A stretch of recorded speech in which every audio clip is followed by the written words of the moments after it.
예수님은 금요일 오전에 십자가에 달리셨습니다. 오전 9시에 달리셔서 오후 3시에 운명하셨습니다. 6시간 동안 예수님이 외치셨던 그 7마디 말씀은 예수님의 공생애의 3년의 구원의 삶을 함축적으로 잘 보여주고 있습니다. 즉 십자가에서 죽으시는 그 순간 선교사로서의 삶을 남김없이 다 살아내시고 장차 모든 믿는 자들에게 구원의 길을 활짝 열어주신 그 구원의 사역을 완성하신 것이죠. 오늘부터 시작되는 한 주간 동안 마지막 우리 7마디를 묵상하면서 선교사 예수님의 구원의 삶을 닮아가고 따라가는 우리 운정의 모든 식구들이 될 수 있기를 간절히 바랍니다. 오늘은 그 첫 번째 말씀입니다. 오늘 본문 말씀 다시 한번 함께 읽어보겠습니다. 이에 예수께서 이르시되 아버지 저들을 사하여 주옵소서 자기들이 하는 것을 알지 못함이니이다 하시더라. 아멘. 저들을 사하여 주옵소서. 그렇다면 예수님이 지금 이 용서해달라고 말씀하시는 이 용서의 대상이 누굽니까? 이 용서의 대상이 누굴까요? 예수님을 죽인 자들이죠. 자기들이 무슨 짓을 하는지 알지 못하고 저지르고 있는 살인자들 아닙니까? 예수님께 수치와 고통을 준 자들이요, 침뱉고 모욕하고 참혹한 사형 형틀에서 자신을 지금 죽이고 있는 살인자들을 향해서 용서해달라고 말씀을 하십니다. 예수님의 이 말씀은 누군가로부터 억울하게 죽어가는 사람이 할 수 있는 말이 아닙니다. 여러분, 이거는 사람의 말이 아니라 사람의 옷을 입은 하나님의 말, 하나님의 대사였던 거예요. 이 땅에 인간으로 오신 성자 하나님 예수님께서 성부 하나님께 올려드리는 간청이었습니다. 원수마저도 용서로 덮어버리고 구원의 기회를 주시는, 자신이 이 땅에 오신 목적을 목숨을 버리면서까지도 완수하시는 그 말씀이었던 것입니다. 사람이라면 수백 번 수천 번 피하고도 남을 이 십자가의 죽음을 예수님은 결코 피하지 않고 오롯이 홀로 그 길을 끝까지 걸어가셨습니다. 왜 그러셨을까요?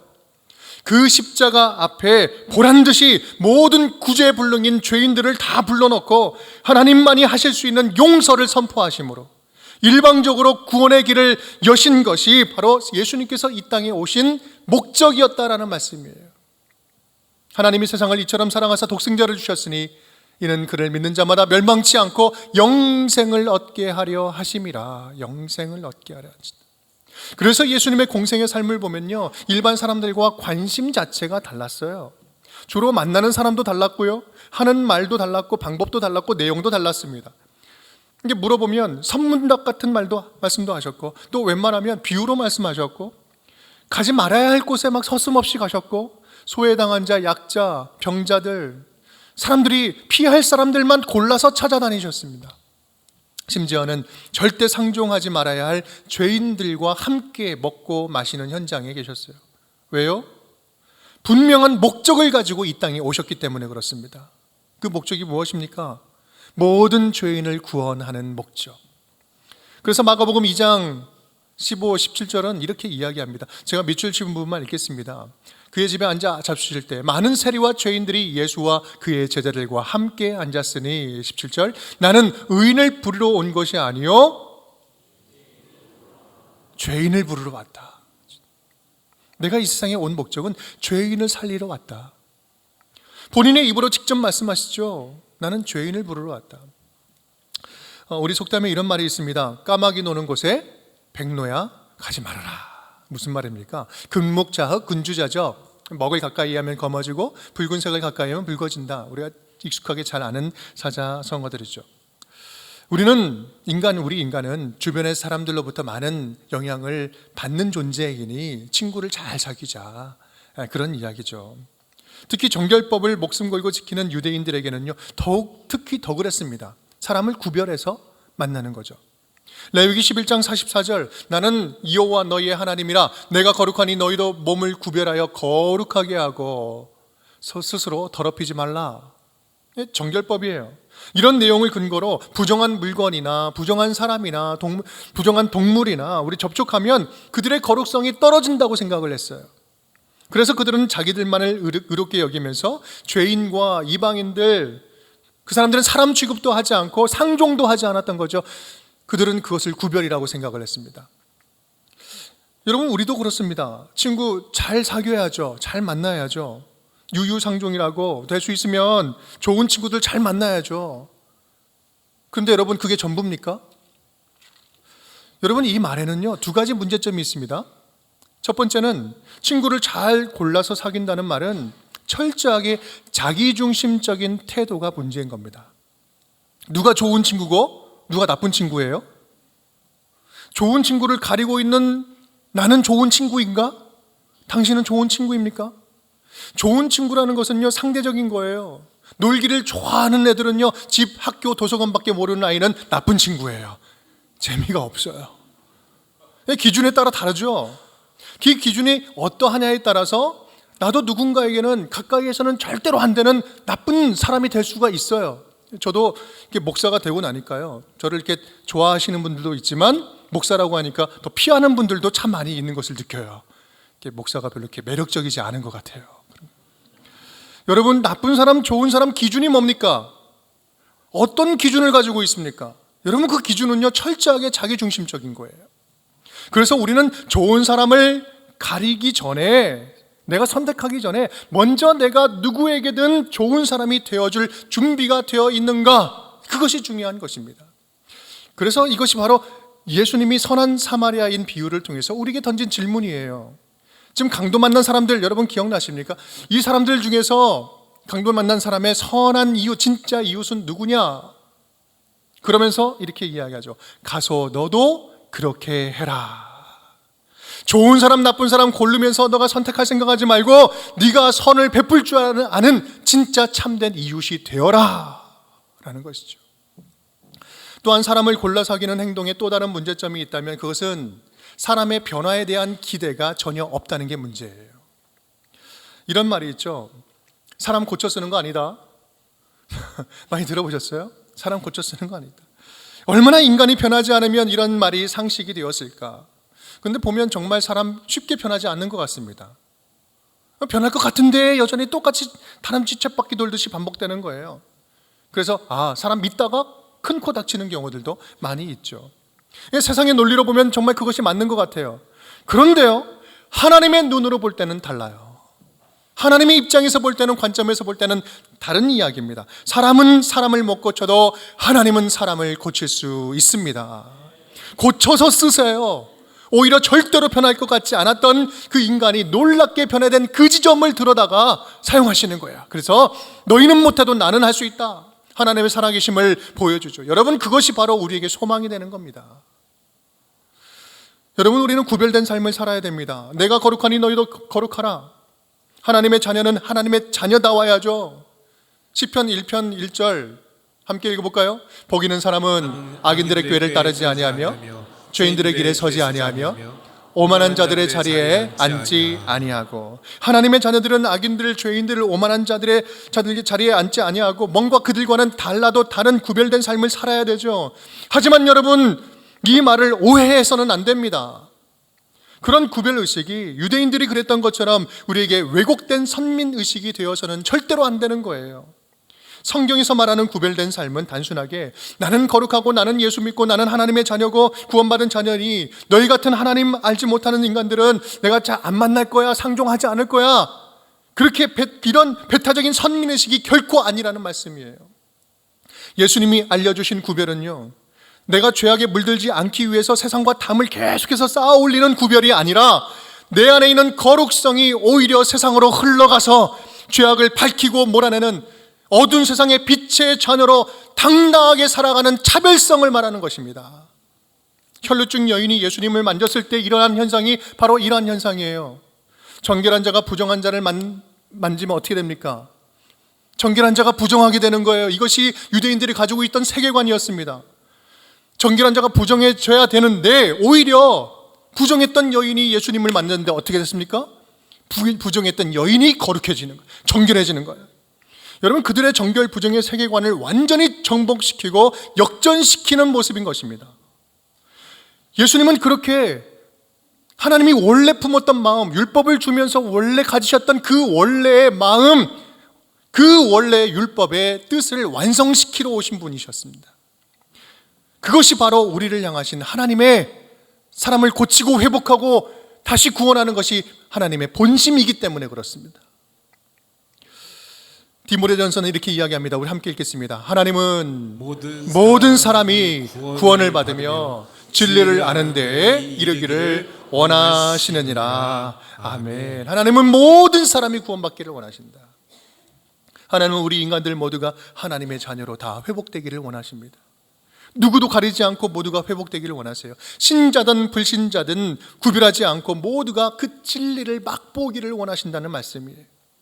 아직 하나님을 모르는 자들에게 어떻게든 다시 세컨 찬스, 우리 두 번 기회를 줘서 또 기회를 줘서 어떻게 하면 하나님의 자녀로 회복시킬 수 있는지 거기에 관심이 집중되어 계신 거예요. 마가복음은 그것을 내가 몸소 행하러 왔다 라고 예수님께서 직접 말씀하신 거예요. 나는 의인을 부르러 온 것이 아니라 죄인을 부르러 왔다. 변화시키고 회복시키기 위해서 왔다. 오늘 나를 더욱더 절실히 필요로 하는 사람은 복음에 배불러 있는 기존 신자들이 아니라 오늘도 죄의 무게를 홀로 감당하지 못하는 사람들, 죄의 중독에서 헤어나오지 못하고 소망을 잃어버리고 구제의 불능인 죄인들, 하나님을 알지 못하면서도 아무런 문제 없이 살아가고 있는 그 사람들에게 바로 내가 절실히 필요하다. 나는 그들을 위해서 왔다. 사랑하는 여러분, 우리는 참 정말 변화되지 않는 존재들인 것 같아요. 다짐하고 노력해도 변화가 보이지 않습니다. 우리 안에 거듭되는 그런 죄악의 모습들을 보면 마음에 절망이 찾아와요. 나 스스로도 우울해지고 포기해버리고 싶은 순간들이 참 많이 옵니다. 여러분 정말 그렇지 않습니까? 아무리 다짐을 해도 마음의 정욕과 음욕은 파도처럼 멈추지 않고 계속해서 우리에게 찾아옵니다. 나보다 옆 사람이 조금만 더 인정을 받아도 불쾌한 마음이 들어요.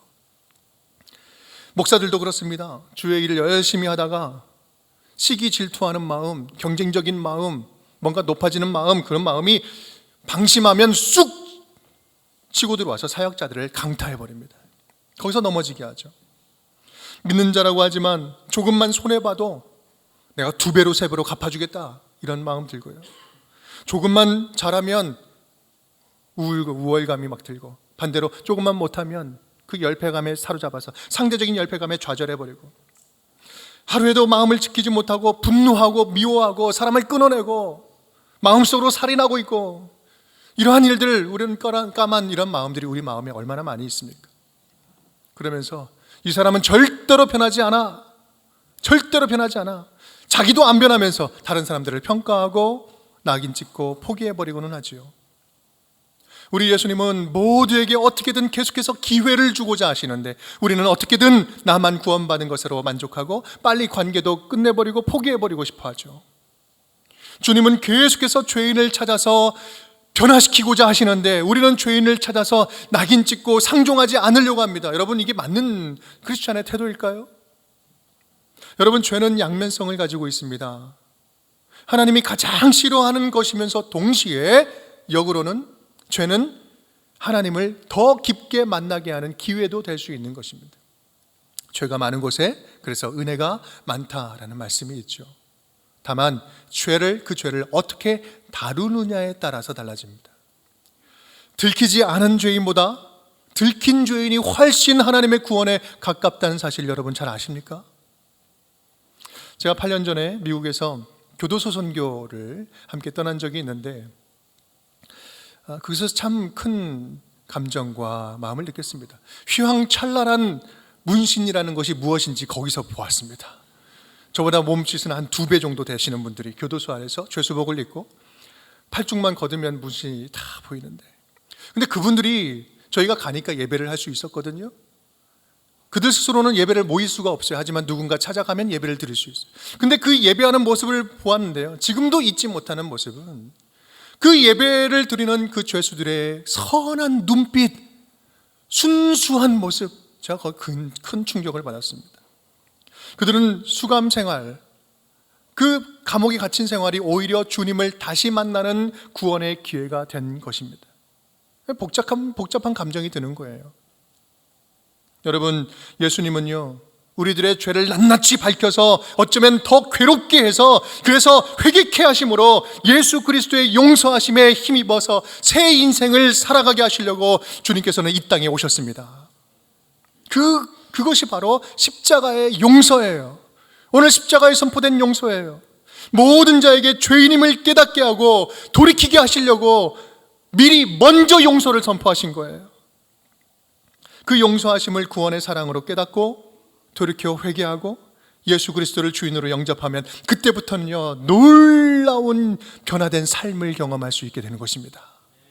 절대 변하지 않을 것 같은 자가 변화되기 시작하고요, 죽었던 영혼이 다시 부활하여 되살아나게 되는 것입니다.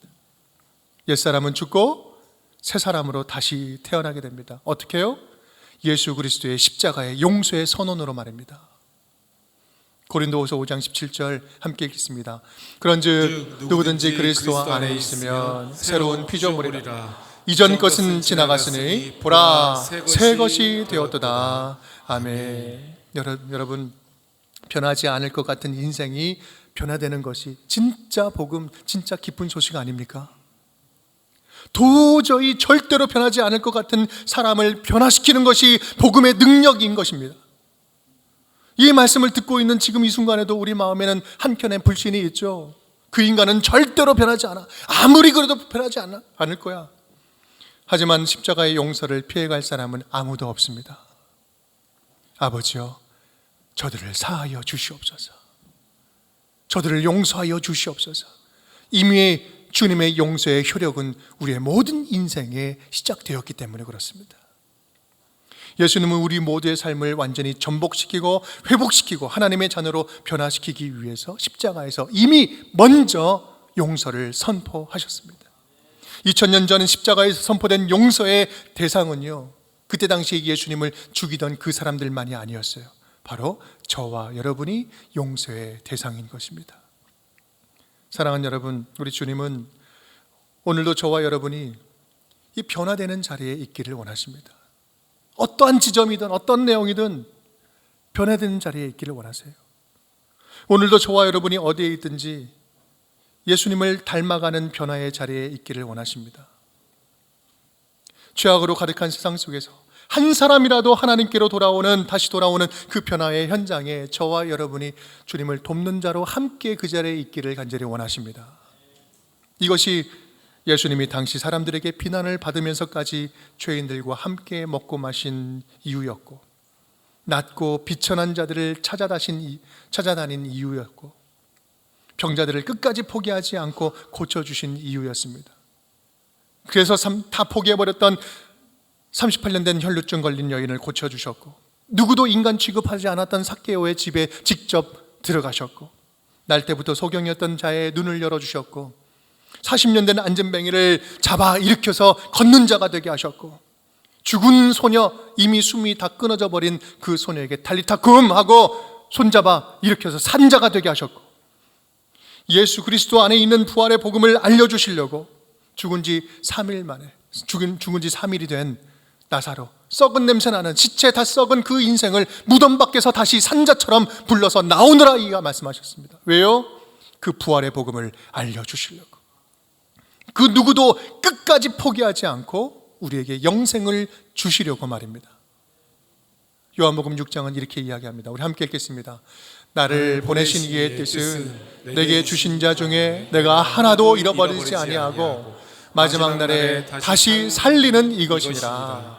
내 아버지의 뜻은 아들을 보고 믿는 자마다 영생을 얻는 이것이니 마지막 날에 내가 이를 다시 살리리라 하시니라. 아멘. 내 아버지의 뜻은 아들을 보고 믿는 자마다 영생을 얻는 이것이다. 사랑하는 여러분, 우리 예수님은 우리가 주 안에서 변화되기를 원하십니다. 생각이 변화되어서 우리들의 생각에 주님의 생각이 담겨지기를 간절히 원하시고, 하나님의 꿈이 우리들의 꿈에 담겨서 삶의 목적이 하나님이 기뻐하시는 곳으로 향하고 그렇게 달려나가기를 원하십니다. 세상 걱정으로 가득한 우리들의 마음이 변화되어서 예수님의 마음으로 채워지기를 간절히 원하시고, 절망으로 가득한 마음이 다시 한번 주님 안에서 기대로 가득 찬 마음으로 변화되기를 간절히 원하십니다.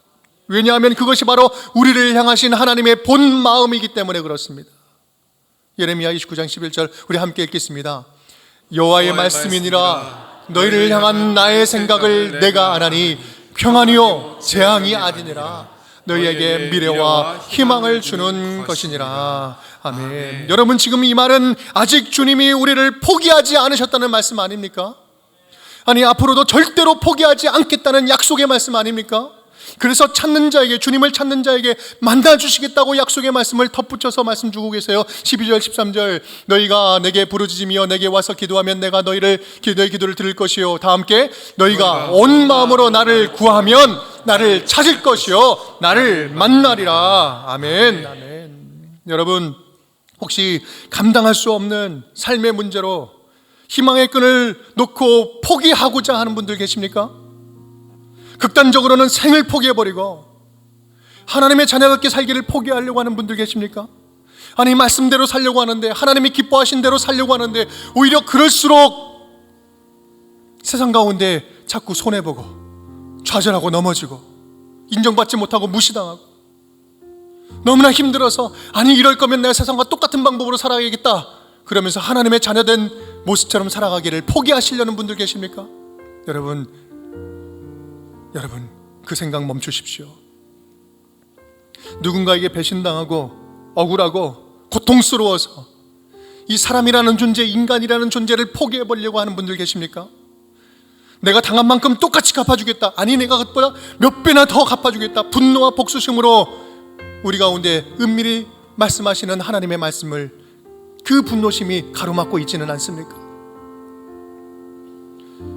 우리 모든 사람을 향한 하나님의 마음, 그 하나님의 마음을 다시 한번 기억해 볼 수 있기를 간절히 바랍니다. 원수 갚는 것은 내게 있으니 내가 갚으리라. 나한테 맡겨라. 너는 포기하고 싶지? 하지만 나는 지금도 그 인간도 아직 포기하지 못하니 조금만 더 참아보자, 조금만 더 기다려보자. 그렇게 우리의 귓전에 말씀하고 계시지는 않을까요? 여러분, 당장이라도 포기하고 싶은 인생, 당장이라도 포기하고 싶은 일들, 당장이라도 포기하고 싶은 사람들이 있습니까? 포기하기 전에 다시 한번 십자가에 달리신 우리 구원자 예수 그리스도를 바라볼 수 있기를 간절히 바랍니다. 왜냐하면 예수께서 십자가에 달리신 이유가 바로 그것 때문에 그렇습니다. 우리가 감당하지 못할 세상의 모든 절망과 두려움, 패배와 좌절, 죄로 인한 멍해의 문제들, 관계의 아픔들, 이 모든 연약한 인간의 모든 문제들을 십자가 위에서 죽으심으로 소멸하시고 예수 그리스도와 함께 부활의 능력으로 감당하며 이겨낼 힘을 십자가 위에서 우리에게 주셨기 때문에 그렇습니다. 그래서 오늘 저와 여러분을 종려주일 십자가로 초청하고 있는 거예요. 너희가 내게 부르짖으면 내가 너희 기도를 들을 것이요 온 마음으로 나를 찾고 찾으면 만나리라. 내가 너를 결코 포기하지 않고 십자가의 승리가 무엇인지 알게 하겠노라. 여러분, 오늘 십자가에 달리신 예수님의 모습을 마음속에 한번 그려보시기를 바랍니다. 그리고 파르르 떨리는 예수님의 입술에서 흘러나오는 용서의 말씀, 사랑의 말씀, 우리를 치유하시고 회복시켜 주시려고 죽음 앞에서도 끝까지 포기하지 않는 예수님의 십자가의 사랑을, 나를 향한, 우리를 향한 주님의 십자가의 그 사랑을 가슴에 품어낼 수 있기를 간절히 바랍니다. 바로 거기서부터 우리의 삶에 또 다른 변화가 시작될 줄 믿습니다. 십자가의 은혜가 임하면 우리의 마음에 재앙이 아닌 평안이 채워지고 저와 여러분의 내일에 주님이 약속하신 소망과 희망이 가득 채워지게 될 줄 믿습니다.